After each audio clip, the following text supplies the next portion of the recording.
आप सभी भाई बहनों का आध्यात्मिक ज्ञानात्मक चैनल की ज्ञान कक्षा में एक बार फिर स्वागत है। आज की चर्चा का विषय है वर्तमान एक भविष्य की नींव। देखिए, वर्तमान शब्द भी कोई नया नहीं है और भविष्य शब्द भी कोई नया नहीं, क्योंकि नींव शब्द साथ में जुड़ गया है तो इसका अभिप्राय कुछ अलग हो जाता है कि हमें अपने मिले हुए जीवन में वर्तमान समय को कितना अधिक महत्व देना चाहिए। देखिए, वैसे तो समय तीन प्रकार के होते हैं ना। वर्तमान समय होता है और जब वो वर्तमान समय बीत जाता है तो उसको भूतकाल कहा जाता है, और जो आने वाला पल है, समय है, उसको भविष्य कहा जाता है। ये जो तीन प्रकार के कालों का वर्णन आता है ना, इसमें देखिए, भविष्य कहते हैं ना, किसने देखा, और भूतकाल से तो कोई हम विशेष महत्व देते ही नहीं, क्योंकि वो बीत चुका है। अक्सर देखिए, शास्त्रों में जितनी भी बातें लिखी गई हैं उनमें अधिकतर देखिए तीन ही तत्वों का वर्णन है ना। भगवान, आत्मा, ये दोनों चेतन तत्व हैं, और एक है माया। माया यानी कि प्रकृति। देखिए, भगवान के साथ भी अक्सर आप और हम, भारत में तो देखिए विशेष रूप से ये ब्रह्मा विष्णु शंकर का एक नाम जुड़ जाता है। वहां भी देखिए तीन शब्द आ जाते हैं। तो शास्त्रों में ये तीन तत्वों का एक विशेष महत्व है। भगवान को देखिए तीन ये जो रूप कहे जाते हैं, इनको कहीं कहीं देखिए गुणों से जोड़ा जाता है। विष्णु भगवान को सत्वगुण से जोड़ा जाता है, ब्रह्मा जी को एक सृष्टि से जोड़ा जाता है, एक सर्जन से जोड़ा जाता है, और शंकर भगवान जी को एक मृत्यु से जोड़ दिया जाता है। देखिए, आपका हमारा जन्म मरण के बीच में एक जीवन है। जीवन से आपका हमारा अभिप्राय पालन पोषण से भी हो जाता है, सत्वगुण को ज्ञान से भी जोड़ दिया जाता है। और ये जो प्रकृति के जो तीन गुण हैं, इनको भी देखिए तीन तत्व आ जाते हैं ना इसमें, तमोगुण, रजोगुण, सत्वगुण। यानी कि जहां भी आप थोड़ी नजर दौड़ाओ तो वहां तीन शब्द आ जाते हैं या तीन स्थितियां आ जाती हैं। तो इन सभी बातों पे हमें मनुष्य योनि पाकर कुछ विचार करना चाहिए। देखिए, मनुष्य जीवन का एक बहुत अधिक महत्व नहीं होता तो फिर हम देखिए कि जो सत्संग की प्रतिदिन जो एक वीडियो बनाते हैं, देखिए सत्संग का अभिप्राय अक्सर मनुष्य वृद्धावस्था से ले लेता है कि जब अंतिम अवस्था आएगी तो परमात्मा का नाम कुछ जप लो। ये देखिए सत्संग की बात का अभिप्राय नहीं है। सत्संग का मतलब क्या है? सत्य से जुड़, आपके हमारे आसपास जैसी जैसी स्थितियां होती, कोई भी मनुष्य देखिए झूठ से तो जुड़ना नहीं पसंद करता। हम अपने बच्चों से भी कभी कोई बात कर रहे हो तो हम चाहते हैं कि वो हमें कोई झूठ झूठ बोले। हम चाहते हैं ना, बेटे सच सच बताओ। आप अगर कोई अपना व्यवसाय चला रहे हो या आप कोई सरकारी नौकरी में भी हो, सरकारी नौकरी में भी आप जब नीचे के जो कर्मचारियों से कोई जानकारियाँ लेते हो तो आप सच सच सुनना चाहते हो। कोई अगर व्यवसाय चला रहा है तो वो बड़े से बड़ा मैनेजर से भी कोई जानकारी लेना चाहता है, या किसी भी कर्मचारी से कोई जानकारी लेता है तो वो सच सुनना चाहता है, झूठ कोई भी सुनना नहीं चाहता। लेकिन अपने मिले हुए जीवन में अक्सर आपके हमारे जीवन में देखिए ये सत्संग का महत्व होता नहीं है। सत्संग को लोग एक वृद्धावस्था से जोड़ देते हैं, एक बहुत ही अलग स्थिति से आदमी सत्संग को जोड़ता है, जबकि देखिए सत्संग कोई एक अलग स्थिति नहीं है। इसलिए तो मैंने देखी कि आसपास की कितनी बातें आपके सामने रखी, और क्योंकि हमारा आध्यात्मिक ज्ञानात्मक चैनल है। आध्यात्मिक का अभिप्राय देखिए ये माया से नहीं होता। देखिए, माया तो जड़ है। ये जो प्रकृति के तीन गुण है, जड़ में तो अपने आप कोई क्रिया होती नहीं। जड़ में कभी भी अपने आप कोई क्रिया नहीं होती, केवल चेतन शक्ति द्वारा उसमें क्रिया लाई जाती है। और क्रिया कैसी उसमें आपको हमें दिखाई देती है, जैसा जड़ का स्वभाव होता है। सभी जड़ का देखिए, आपके हमारे घरों में कितने ही यंत्र रखे हैं, वो भी तो जड़ है। मिक्सी हो, जूसर हो, वॉशिंग मशीन हो, माइक्रोवेव ओवन हो, एसी हो, गीजर हो। इनमें देखिए बिजली का प्रवाह आप चेतन शक्ति से ले सकते हो। तो इनमें जैसे ही कोई चेतन शक्ति आती है तो फिर वो जड़ यंत्र कैसा कार्य दिखाते हैं, जैसा उसका स्वभाव होता है। इसलिए हम सभी भाई बहनों को अपने मिले हुए जीवन में इस मनुष्य जीवन को एक विशेष महत्व देना चाहिए, ज्ञान में स्थिति में रहना चाहिए। हमें ये जो प्रकृति के जो 3 गुण है, तमोगुण, रजोगुण और सतोगुण, शास्त्रों में तो कहा गया कि तमोगुण से 10 गुना अच्छा रजोगुण है, रजोगुण से भी 10 गुना अच्छा सतोगुण है। हालांकि देखिए मेरी चर्चाओं में तो अक्सर कह दिया जाता है कि सत्वगुण से भी 10 गुना अच्छा विशुद्ध सत्वगुण है। हम जो प्रतिदिन एक वीडियो तैयार करते हैं, इन 3 तत्वों पे भगवान, आत्मा और ये माया, इन पर ही तैयार करते हैं। और भगवान के भी देखिए ये 3 रूप कहे जाते हैं, निर्गुण, निराकार। ये जो निर्गुण निराकार क्यों कहा जाता है? क्योंकि परमात्मा का एक गुण है सर्वव्यापी है। जैसे आत्मा, देखिए मैं यहाँ हूँ वीडियो बना रहा हूँ तो मैं वहां नहीं जहाँ आप अपने घर में बैठे हो या व्यवसाय में कहीं। तो हम सभी देखिए एक देखिए, ठीक, जबकि परमात्मा की सत्ता तो देखिए सर्वव्यापी है।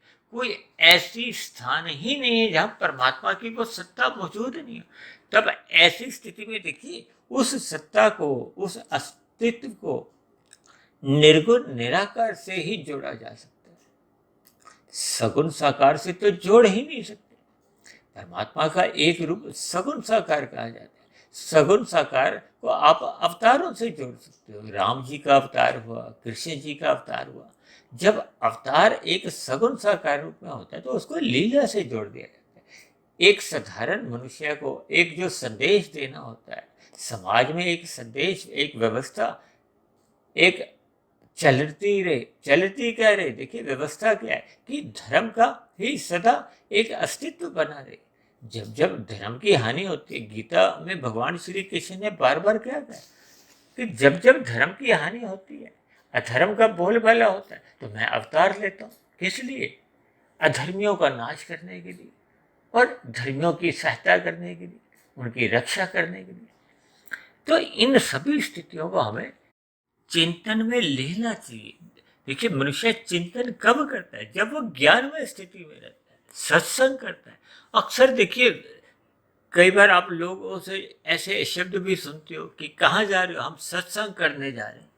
देखिए सत्संग करने जा रहे हैं तो अपने आप में ये बड़ी विचित्र स्थिति है, बड़े विचित्र शब्द, क्योंकि हम जा रहे हैं, जाने कि हम सत्संग में नहीं है, हम कुसंग में हैं और सत्संग करने हम जा रहे हैं, हम ज्ञान लेने जा रहे हैं। जबकि हम सभी आत्मा देखिए स्वभाव से चेतन है, ज्ञान युक्त है। ये तो जब हम माया देखिए ये जड़ है। माया के 3 गुणों का, तमोगुण, रजोगुण और सतोगुण के अलग अलग स्वभाव है। हमें उस पर थोड़ा विचार करना चाहिए।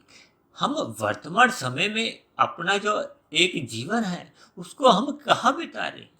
कि हम माया के जो एक पदार्थों को इकट्ठा करने में बिता रहे हैं, या अपने आत्मा पर जो अज्ञानता के पर्दे पहले के मनुष्य जोनी में चढ़ चुके थे उनको उतारने का आपको हमें एक अवसर मिला है।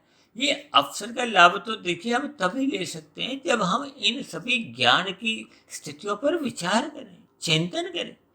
तो ये सभी स्थितियां देखिए मैं बहुत ही साधारण शब्दों में आपके हमारे जीवन में जो व्यवहारिक बातें चल रही होती हैं उन पर हम विचार करें, क्योंकि आपका हमारा देखिए जो भविष्य है, अक्सर देखिए मनुष्य भविष्य को, ये जो वर्तमान समय में जो हम देखिए अपने बच्चों को स्कूल में भेजते हैं, नर्सरी कक्षा में जा रहे हैं, फिर प्राइमरी कक्षा, उच्च शिक्षा, नौकरी, ये सब हम किस लिए करते हैं? इन आडंबरों के पीछे क्या है कि हम चाहते हैं कि आपका हमारा बच्चा बड़ा होके धन कमाए। धन कमाने का अर्थ क्या है कि हम ये जो संसार के, प्रकृति के जो सुख है, गंध, रस, रूप, स्पर्श और शब्द, इनको हम अधिक से अधिक भोगी। ये तो देखिए माया के जड़ है। भले ही देखिए आपके हमारे 3 शरीर हैं, स्थूल शरीर, सूक्ष्म शरीर, कार्य शरीर। देखिए यहाँ भी 3 शब्द आ जाते हैं। जैसे प्रकृति के देखिए 3 गुण हैं, इसी तरह आपके हमारे देखिए 3 शरीर हैं। इन तीन शरीरों में देखिए किसका अधिक महत्व है, इस पर हमें चिंतन करना चाहिए। अब चिंतन क्यों करना चाहिए? अब हमारा आपका देखिए स्थूल शरीर कितने समय के लिए मिला आपको? 50 वर्ष, 100 वर्ष, 150 वर्ष, कोई 1000, 5000 वर्षों तक तो नहीं। देखिए आप जीवन में देखो ना, 80, 90, 95 वर्ष के लोगों को आप अगर अपने जीवन में देखते हो तो उनकी क्या स्थिति होती है। वो यहाँ तक कि देखिए सत्संग की बातों को भी समझ नहीं पाते। अपने दिनचर्या में कोई उनकी जो क्रियाएं हैं उनमें वो अपनी सामान्य गतिविधियां भी रख नहीं पाते। यानी कि आपका हमारा मिला हुआ जो एक स्थूल शरीर है वो एक सीमित आयु लेके आया है, सांसें लेके आ रहा है। तो हमें किसको अधिक महत्व देना चाहिए? हमें अपने सूक्ष्म शरीर को महत्व देना चाहिए, कारण शरीर को महत्व देना चाहिए। भले ही सूक्ष्म शरीर और कारण शरीर ये भी माया के ही बने जड़ हैं। देखिए स्थूल शरीर का और सूक्ष्म शरीर का जब हम तुलनात्मक सापेक्ष दृष्टिकोण से बात करते हैं तो देखिए सूक्ष्म शरीर तो बार बार बदलता नहीं है, जबकि ये जो स्थूल शरीर एक सीमित आयु लेके आया है और इसी को ही खुश करने के लिए कहो या स्थूल शरीर के विषय भोगों को भोगने के लिए हम स्थूल शरीर को अधिक महत्व देते हैं। एक साधारण मनुष्य देखिए ब्यूटी पार्लर में जाता है, इधर उधर शॉपिंग करने जाता है, तो हम स्थूल शरीर को अधिक महत्व देते हैं। देखिए मेरा कहने का ये भी अभिप्राय नहीं है कि हम अपनी आवश्यकताओं की पूर्ति नहीं करें, क्योंकि स्थूल शरीर को अगर हम महत्व नहीं देंगे तो फिर आपका हमारा जो एक सूक्ष्म शरीर है और कारण शरीर है उसको जो हमने एक सुधारना है। सुधारना क्या है कि देखिए आपके बारे जो अज्ञानता के संस्कार बने हुए हैं वो हमने समाप्त करने हैं। तो वो तो स्थूल शरीर के रहते रहते ही हम अपने कारण शरीर को संवार सकते हैं। इसलिए हमें स्थूल शरीर को देखिए तंदुरुस्त रखना है, स्वस्थ रखना है। तो उसकी आवश्यकताओं की पूर्ति तो हमें करनी है, उसके लिए हमें पुरुषार्थ भी करना होता है। लेकिन हम जब देखिए भोगों की इच्छाएं बना लेते हैं और अपने वर्तमान मिले हुए जीवन में सारी की सारी भागदौड़ उन विषयों को प्राप्ति के लिए कहो या उन सुख सुविधाओं के साधनों को जुटाने में ही अपना जीवन बिता देते हैं। और जिस उद्देश्य के लिए आपको हमें देखिए मनुष्य जोनी मिली है उस लक्ष्य की प्राप्ति किए बिना हम अपना बड़ा भविष्य बिगाड़ लेते हैं। देखिए मेरी सभी बातें इधर उधर घूम फिर के एक अलग अलग दिशा में जाती हैं, लेकिन मेरा मुख्य जो एक अर्थ है वो मनुष्य जोनी से है। मनुष्य जोनी को ही आप वर्तमान समय भी समझ सकते हो। हमारा भूतकाल देखिए हम नीचे की जोनियों से आए हैं या कहाँ से आए हैं उस पर हमें विचार करने की उतनी जरूरत नहीं, लेकिन हमें इतना विचार तो करना ही है कि ये जो आपके हमारे घरों के आसपास जो इतने अलग अलग जोनियों के जीव हैं, पेड़ पौधे हैं, कीड़े मकोड़े हैं, पक्षी हैं, पशु हैं, इनकी क्या स्थिति है। देखिए हम सभी भाई बहनों की एक स्थिति है कि हम देखिए मैं बोल रहा हूं तो आप सुन रहे हैं, हम एक दूसरे की बातों को समझ सकते हैं। हम परमात्मा से जुड़ने के लिए परमात्मा को जान सकते हैं, समझ सकते हैं। तभी तो कहा गया कि सत्संग करो। देखिए आत्मा सभी की सभी, चाहे वो कीट पतंगे में है, चाहे वो पक्षी में है, चाहे पेड़ पौधे में है, चाहे पशु में, उन सभी आत्माओं को देखिए चेतन कहा गया। चेतन का अभिप्राय ज्ञान से लिया जाता है। एक शब्द अक्सर हमारी चर्चाओं में देखिए बोला जाता है ना, सच्चिदानंद। ये जो प्रकृति के जो 3 गुण हैं ये सत्य हैं, ये चित्त नहीं है, ज्ञान युक्त नहीं, इसलिए तो उनको जड़ कहा जाता है। जबकि हम सभी आत्मा के हैं, सत्य भी है और चित्त भी है। कभी भी आत्मा देखिए इसका कभी जन्म मरण नहीं होता। ये तो जन्म मरण किसके होते हैं? स्थूल शरीर के होते हैं। ये बार बार बदलते रहते हैं। बदलते किस आधार पे हैं? क्योंकि परमात्मा तो देखिए न्याय प्रिय है, परमात्मा दया भाव रखते हैं। इसलिए तो नीचे की जोनियों में जब वो अपने किए गए पाप कर्मों का फल भोगते हैं तो परमात्मा ने उनको अचेत रखा हुआ है। क्योंकि परमात्मा का दिव्य गुण क्या है? परमात्मा सदा ही दया भाव रखते हैं। ऐसा नहीं कि वो कीट पतंगे पे, पेड़ पौधे पे दया नहीं रखते, इसलिए तो उनको कर्म से अचेत रखा गया। लेकिन मनुष्य जोनि को आपको हमें देखिए एक सचेत रखा गया। अब आप कहोगे कि भगवान हमें दुख देते हैं, दुख देते हैं और जो हम किए गए कर्मों के फल के अनुसार ही हमें दुख मिलते हैं। ये अलग बात है कि शास्त्रों में देखिए त्रिविध ताप का भी जिक्र आता है। जैसे आपको में कर्म करने की स्वतंत्रता है, तो अन्य भाई बहनों को भी कर्म करने की स्वतंत्रता है। अब कोई अपना जीवन बिगाड़ रहा है, कोई सुधार रहा है।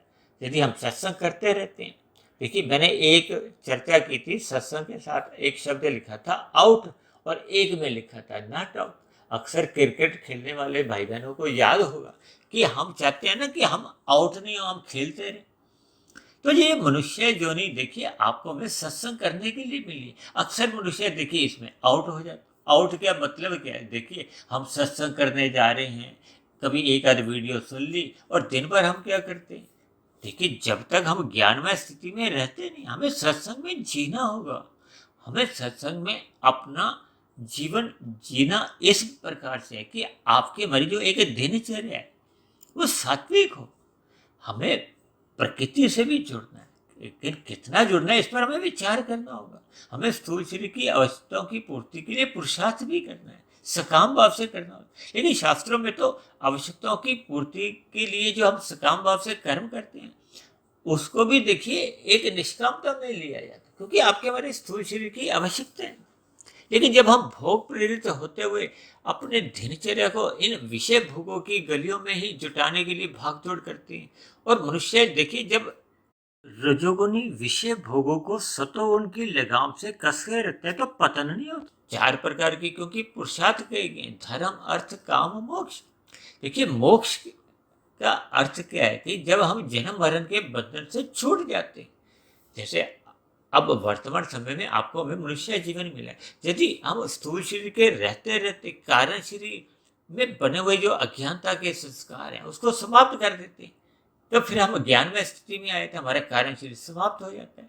कारण शरीर के समाप्त होते ही सूक्ष्म शरीर समाप्त हो जाता है, और स्थूल शरीर तो देखिए अपने आप ही समाप्त होते हैं, सबके ही समाप्त होते हैं। चाहे आप सत्संग करो या नहीं करो, उसकी तो एक आयु है। लेकिन जब हम स्थूल शरीर के रहते रहते ये कारण शरीर देखिए कारण को समाप्त कर देते, तो फिर भविष्य में आपका हमारा कोई नया जन्म नहीं होता। तब ऐसी स्थिति में आत्मा मोक्ष की स्थिति में कहो, क्योंकि परमात्मा को कहा जाता है ना सच्चिदानंद। परमात्मा एक अनंत स्वरूप सत्ता है। हम सभी भाई बहन देखिए क्यों सदा ही सुख प्राप्ति के लिए इधर उधर भागते। ये जो हम संसारी विषय भोगों में ये जो गंध रस रूप स्पर्श और शब्द के पीछे जो भागते हैं, इसी के लिए कर्म करते हैं, और इसी के लिए मनुष्य देखिए पाप कर्म करता है। दिन में मनुष्य अन्य जीवों के साथ छल कपट ठगी हेरा फेरी किस लिए करता है? कोई हंसी मजाक में तो करता नहीं। हम सुखों की प्राप्ति के लिए करते हैं, सुखों में हमें अच्छा लगता है। देखिए हम सभी भाई बहन क्योंकि आनंद स्वरूप नहीं है, तो हम उस आनंद की तलाश के लिए ही अज्ञानतावश प्रकृति के इन जड़ पदार्थों से अपना रिश्ता बना लेते हैं। जबकि हमें रिश्ता किससे बनाना है? अपने अंश से बनाना है, वो आनंद स्वरूप सत्ता है। देखिए साधारण तौर पे अक्सर मैं कहता हूँ ना, तमोगुण को 1, रजोगुण को 10 और सतोगुण को 100। इनको मैं देखिए अंकों से इसलिए परिभाषित करता हूँ। तमोगुण को मैं 1 का सिक्का कहता हूँ, रजोगुण को 10 का सिक्का, और सतोगुण को मैं 100 के नोट से एक अक्सर बोल देता हूँ, 1000 के नोट से विशुद्ध सतोगुण को बोलता हूँ। ये किस लिए? ताकि हम देखिए अपने व्यवहार में 1 के सिक्के को और 10 के सिक्के को कोई विशेष महत्व देते नहीं, और देना भी नहीं चाहिए।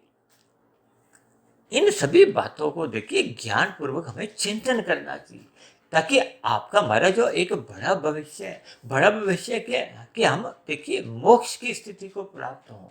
ये तो तभी संभव है ना जब हम अपने मिले हुए वर्तमान जीवन को, मनुष्य जीवन को आप वर्तमान समय से जोड़ सकते हो। और जबकि एक साधारण मनुष्य सत्संग के अभाव में क्या करता रहता है? दिन भर विषय भोगों की गलियों में ही इधर उधर घूमता रहता है, राजनीतिक दलों के ऊपर चर्चाएं करते हैं, गपशप मारते हैं, खेल तमाशे करते हैं। अक्सर देखिए लोग टीवी में जो धारावाहिक देखते हैं उस पर घंटों घंटों बैठे रहते हैं, और जबकि ये जो आध्यात्मिक ज्ञानात्मक चैनल पे जो ज्ञान की चर्चाएं होती हैं वो यदि 15 मिनट से ऊपर हो जाती है। देखिए मेरी एक वीडियो बनी थी मनुष्य के मरने के बाद का अगला जन्म, वो लगभग 2.25 घंटे की बनी थी। लोगों ने उसमें कोई रुचि नहीं दिखाई, क्योंकि बहुत लंबी वीडियो है। क्योंकि संसारी मनुष्य की इन विषय भोगों में तो रुचि बनी रहती, इन शास्त्रों की बातों को जानने की कोई जिज्ञासा नहीं होती। इन सभी बातों पे देखिए, मेरा कहने का अभिप्राय एक ही है कि हमें अपने मिले हुए जीवन को, यानी कि वर्तमान समय को हमें संवारना चाहिए, हमें सजाना चाहिए। हमें स्थूल शरीर को सजाने में अपना वर्तमान समय गंवाना नहीं चाहिए, यानी कि मनुष्य जीवन को आप वर्तमान समय समझो। हालांकि देखिए, शास्त्रों में वर्तमान समय तो बहुत ही क्षणिक कहा गया। मैंने एक शास्त्र में तो यहाँ तक बात पढ़ी कि देखिए, एक पत्ते के ऊपर जब हम एक सुई से उस पर छेद करते हैं, तो छेद करने से पूर्व की जो एक स्थिति होती है, और जैसे ही वो छेद होने लगता है, सुई उसको पत्ते को एक छूती है, तो वो वर्तमान समय, यानी कितनी ही सूक्ष्म बात है, इस पर हमें चिंतन करना चाहिए। इसी तरह हम वर्तमान जीवन में देखिए, जैसे जैसे कर्म करते हैं, वैसा वैसा उनका फिर भविष्य में फल आता है। देखिए, वर्तमान समय और भविष्य, हम जैसी जैसी वर्तमान समय में हम नींव तैयार करते हैं। जैसे आप आजकल देखोगे ना, 20-20 मंजिले इमारतें बननी शुरू हो गई हैं भारत में, 40 मंजिलें बन गई। तो उनकी नींव क्या है? नींव जितनी अधिक मजबूत होगी, उतनी ऊंची उस पर इमारत खड़ी होती है। तो वर्तमान समय आपका हमारा जितना एक शुद्ध होता जाता है, ज्ञान से भरपूर होता जाता है, हम अपनी अज्ञानता मिटाते जाते हैं सत्संग करते करते। देखिए, अब ये जो सूर्य निकलने से पूर्व के जो 2 घंटे 40 मिनट का समय होता है, इसको देखिए ब्रह्म मुहूर्त कहा जाता है। ब्रह्म शब्द परमात्मा के लिए आता है, मुहूर्त शब्द समय को इंगित करता है। हम अक्सर देखिए इस समय का संग नहीं करते। जब हम एक शुद्धतम सतोगुण का संग नहीं करते, तो फिर आपके हमारे जीवन में की जो एक दिनचर्या होती है, वो बिगड़ जाती है। देखिए, जब हमें ज्ञान नहीं होगा, तो आपकी हमारी क्रियाएं कैसी होती, वो आधी अधूरी होती है। जैसे आपकी हमारी गृहिणी को खाना बनाने का ज्ञान होगा, तो वो उसका बना हुआ खाना स्वादिष्ट बनता है, स्वाद भरा बनता है।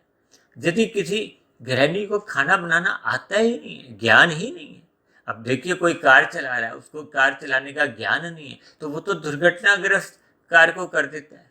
इसी तरह जिस गृहिणी को खाना बनाने का ज्ञान ही नहीं, तो उसके पका हुआ बनाया हुआ खाना स्वादिष्ट नहीं होता, कच्चा पक्का होता है, जला हुआ होता है। इसी तरह आपके हमारे जीवन में यदि हमारा ने शास्त्रों का ज्ञान समझा नहीं है, उनको जिया नहीं है, तो फिर आपके हमारी दिनचर्या कैसी होती है? वो पाप कर्मों युक्त होती है। देखिए, ये एक बहुत ही स्पष्ट वास्तविक बातें हैं, जिन पर अक्सर मनुष्य गौर नहीं करता। बस उसका एक एक जीवन बीतता जाता है। अक्सर लोग देखिए बैंकों में अपनी एफडी बनाने जाते हैं। धन की एफडी किस लिए बनाते हैं? कि आपको हमें भविष्य में उसका कुछ लाभ मिले। अक्सर देखिए, हम अपने वर्तमान मिले हुए जीवन में जितना धन का संग्रह करते हैं, उसका हम देखिए 10% भी हमने उसको भोगना नहीं होता। लेकिन एक अज्ञानतावश हम इन सभी बातों पे विचार नहीं करते और अपना बड़ा भविष्य बिगाड़ लेते हैं।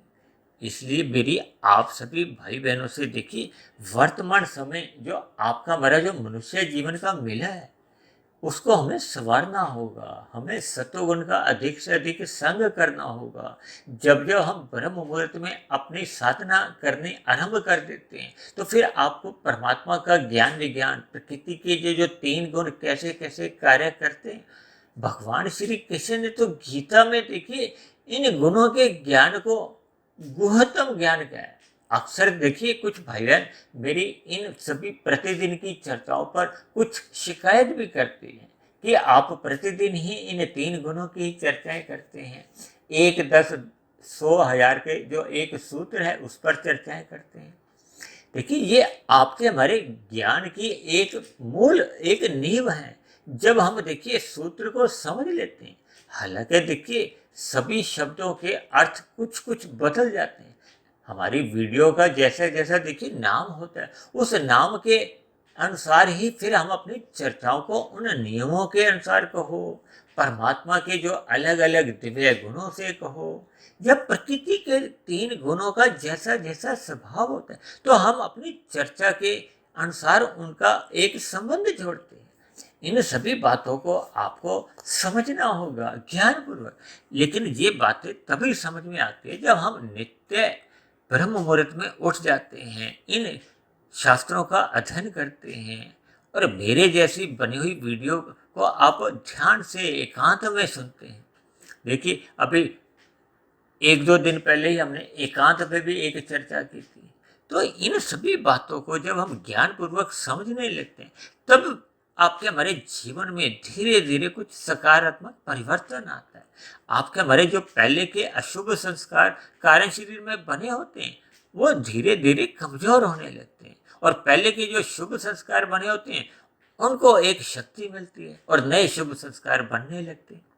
जब आपके हमारे कारण शरीर में यदि कुसंग के संस्कार ही बने रहते हैं, हम दिन भर इधर उधर गपशप मारते हैं, हम राजनीतिक दलों पे ही चर्चा करते हैं, खेल तमाशों में ही रुचि रखते हैं, स्थूल शरीर को सुधारने संवारने में जब भोगों में ही अपना दिनचर्या बिताते हैं, तो फिर ये देखिए प्रत्यक्ष रूप से या अप्रत्यक्ष रूप से ये सभी चीजें देखिए कुसंग में ही आ जाती हैं। तो जो आपके हमारे कारण शरीर में पहले के जो भोग के संस्कार हैं उनको और मजबूती लाती है, और जैसे जैसे आपके हमारे कारण शरीर में संस्कार बने होते हैं, फिर वैसे वैसे ही आपके हमारे मन बुद्धि में फुरने उठते हैं, विचार आते हैं। उसी को ही शास्त्रों में देखिए वृत्तियों का नाम दिया गया।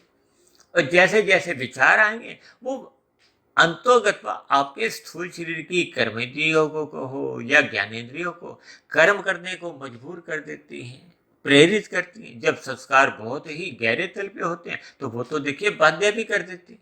अब ये जो संसार में बलात्कार जैसी स्थितियां देखते को मिलती हैं, हत्या जैसे जो एक स्थितियां देखने को मिलती हैं, तो कारण शरीर में जब बुरे संस्कार बहुत ही प्रबल होते हैं, तो वो मन बुद्धि में कब वो एक वेग के रूप में, तूफान के रूप में आते हैं, वो कब स्थूल शरीर की कर्मेंद्रियों द्वारा वो अपराध कर जाते हैं, मनुष्य को बोध भी नहीं होता।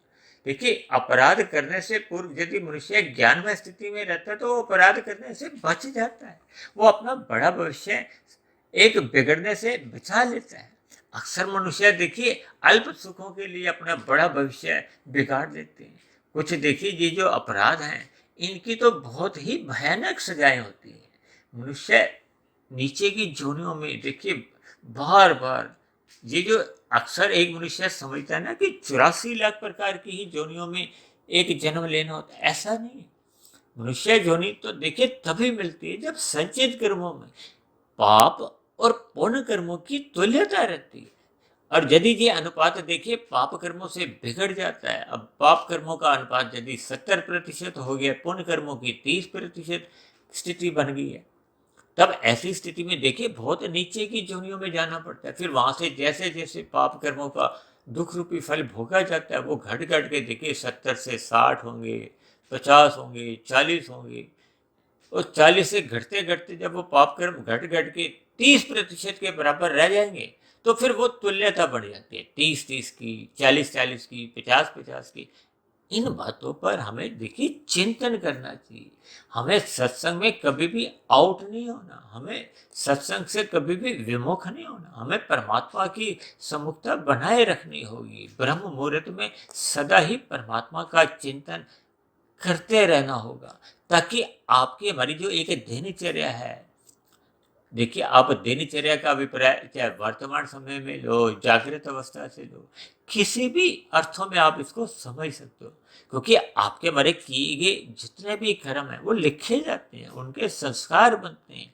कर्माशय से तो देखिए हम उनका फल भोगते हैं, लेकिन जो जो संस्कार बनते हैं ये संस्कार फिर बार बार हमें उन किए गए कर्मों को करने को प्रेरित करते हैं, जब बातें करते हैं। तो इन सभी स्थितियों पर हमें चिंतन करना चाहिए। हमें अपने मिले हुए जीवन को यानी कि वर्तमान समय को हमें अपने एक संभालना चाहिए, ताकि आपका हमारा जो एक भविष्य है वो बिगड़े नहीं। बिगड़े का मतलब क्या है कि मरने के बाद ये जो नीचे की जोड़े में हमें जाना नहीं पड़े। अक्सर देखिए कोई मनुष्य की जब मृत्यु होती है तो अच्छे शब्दों का हम उच्चारण करते हैं कि उसका स्वर्गवास हो गया है। लेकिन परमात्मा के जहाँ प्रकृति की जो एक कर्मफल सिद्धांत है, वहाँ तो देखिए परमात्मा के या तो अन्याय की हम कल्पना ही नहीं कर सकते, वो तो न्याय संगत है।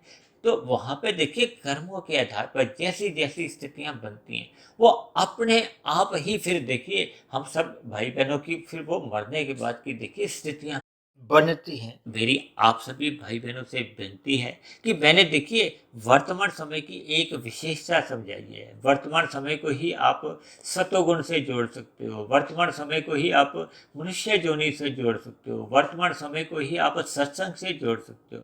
यानी कुल मिलाकर हमें अपने वर्तमान को संवारना चाहिए, बिगाड़ने से बचना चाहिए।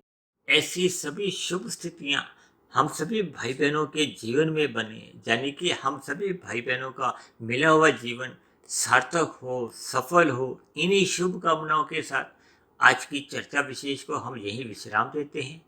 यदि बनी हुई वीडियो आपको ज्ञानवर्धक लगती हो, प्रेरणादायक लगती हो, आपके अंधविश्वास दूर करने में ये मददगार लग रही हो, परमात्मा से प्रीति जगाने में ये सहायक बन रही हो, तो मेरी आप सभी भाई बहनों से विनती है कि इस बनी हुई वीडियो विशेष को आप अन्य भाई बहनों में भी शेयर करें, ताकि समाज में एक सतोगुणी वातावरण का विस्तार हो। उस सतोगुणी वातावरण में हम सभी भाई बहनों का सुखमय जीवन बीते, परमात्मा हमसे सदा प्रीति बनी रहे। और यदि मेरी बनी हुई वीडियो विशेष पर आपको किसी प्रकार की कोई आपत्ति हो, वीडियो संबंधित आपका कोई प्रश्न हो, मेरे आध्यात्मिक ज्ञानात्मक चैनल के प्रति आपका कोई एक सुझाव हो, इन सभी बातों को आप नीचे दिए गए कमेंट्स बॉक्स पर जाकर लिख सकते हो। तो अब चर्चा विशेष को यहीं विश्राम देते हैं। कल फिर मिलते हैं एक नए विषय को लेकर, एक नए संदेश के साथ। तब तक आप सभी भाई बहनों का बहुत बहुत धन्यवाद।